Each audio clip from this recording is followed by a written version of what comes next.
Hello Copper fam, we are here in the Copper 90 dungeon. I have Ellie and I have Vuj, and we're going to pick our team of the season. Now, got only one place to start, goalkeeper.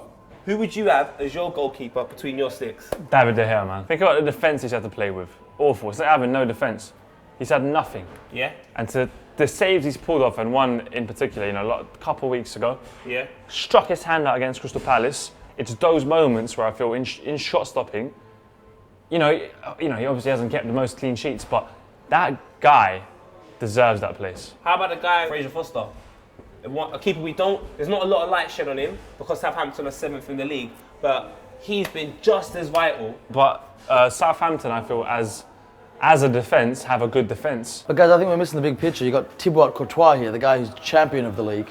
He's been incredible this season. He's only 22. He's been keeping Peter Cech out. If we look at that, both of those teams, you're looking at very good defences in front of them. That's true. Whereas David De Gea is a man by himself. So who are we going to go for? I'm going to say David De Gea as well. I'm going to agree with you. I think De Gea. We all agree with De Gea?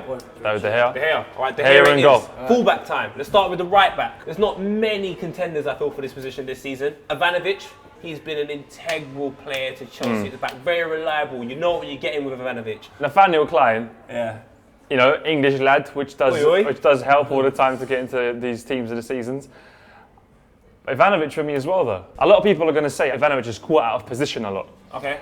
I think the reason Ivanovic is caught out of position is I feel Mourinho tells him and gives him that leeway to go forward whenever he wants. So I think even Ivanovic. Sold it to me, yeah, Ivanovic. Ivanovic is right back. All right, let's going to go to the centre half next to Ivanovic. I don't want to admit it. I genuinely don't want to admit it as an Arsenal fan. But John Terry. No one likes John Terry. No one. Ever. You have to respect the man. The way he played against Arsenal this season at the Emirates, he was playing right back, left back, goalkeeper, sweeper, centre back. Incredible. He's a leader, natural born leader, natural born defender. After Ferdinand kind of fell off, you're looking at Terry Ferdinand with that kind of partnership for England, which I felt was amazing. And Ferdinand's gone now. You're looking, is Terry also going to go? Is he going to kind of fall off with age? But he hasn't. He's just like a good wine. Well, we're going to go with Terry as the captain next to Ivanovic. Yeah. Okay. Besides John Terry, who do we go with? One player that's not highlighted as much, quite old as well, is Mr. Fonte down at Southampton. Me personally, I would go with him next to John Terry. A 1 million buy. He has been potentially one of the centre-backs of the Premier League. One name I want to throw into the box, though, is Martin Skirtle. What do you think about Martin Skirtle? Yeah, Skirtle's had a few. He's done okay, but Liverpool overall, their defence has been tragic. All right, cool. I was trying to throw it in there. It didn't work. So do we give it to... I'm surprised you didn't mention Koscielny, though. I thought he would get a... Koscielny's been good. He's been good, but there hasn't been... an Arsenal fan... Why has he just improved? He's improved. Yeah. He's got better as the season's gone on, where I feel like someone like Fonte, he's had a consistent run. Yeah. So you might have a couple of bad games, but he gets back once because Koscielny's been injured. Is it Fonte then? I think we're going Fonte. Yeah. Left back now. I'm going to throw a name in there that probably no one's going to agree with. I'm going to go Monreal.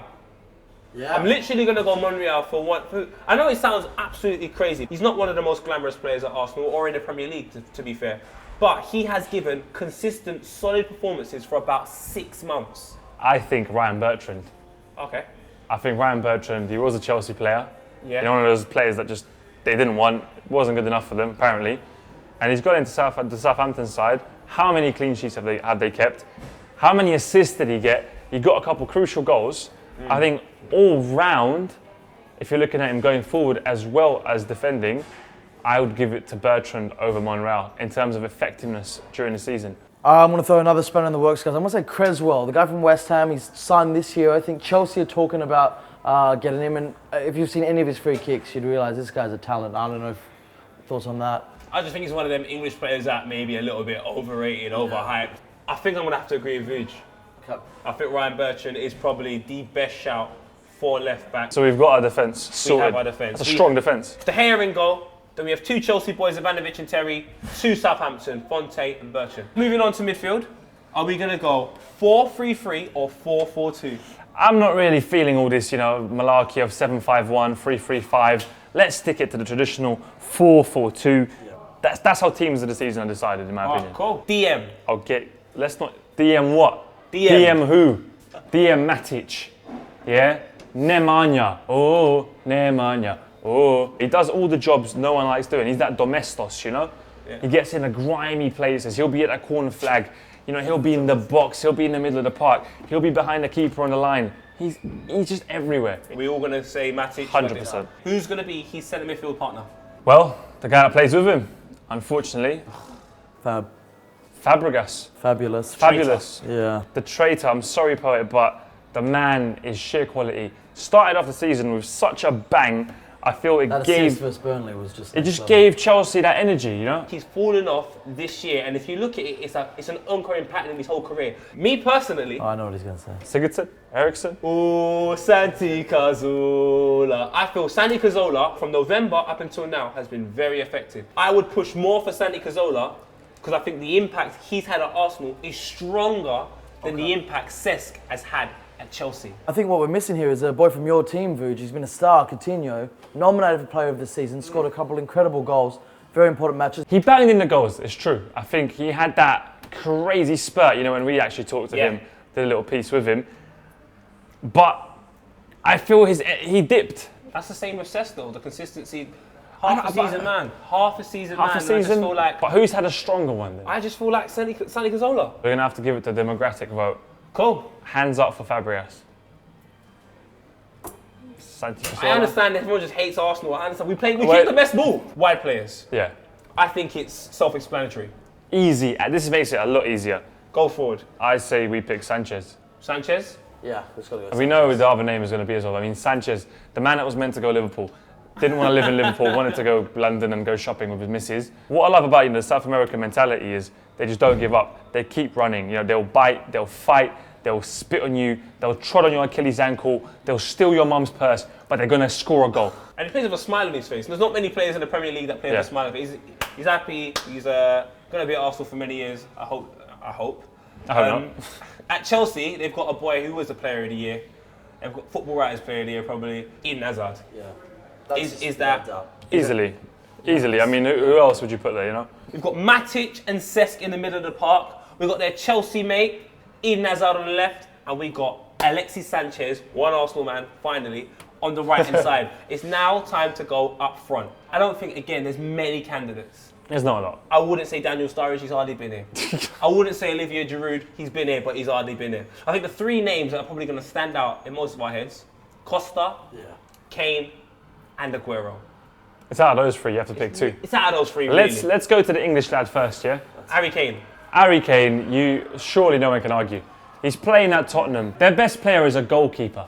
Lloris is their best player. Which is true, but Eriksen's behind him as well. I think we're getting all a bit overhyped because it's Spurs and they're able to do it to us. Spurs fans, they're able to hype things up that aren't so great. They put in captain and they lost to Villa. Assess his competition then. We say no Kane. Would you have Costa in there? I'd have Costa without a doubt. But if you're talking team with this season, Costa's been injured.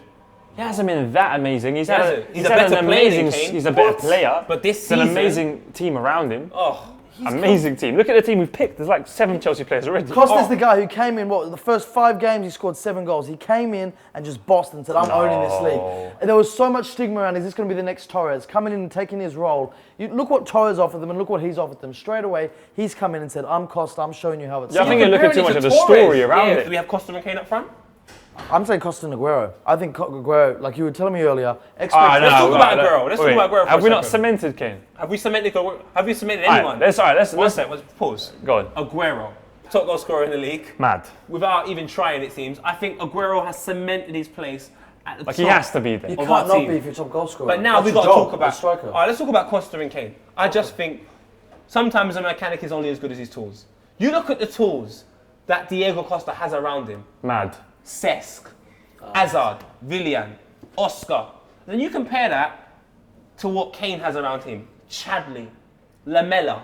To me, honestly, a boy coming in, a lot of pressure on him. Spurs are saying they need a striker.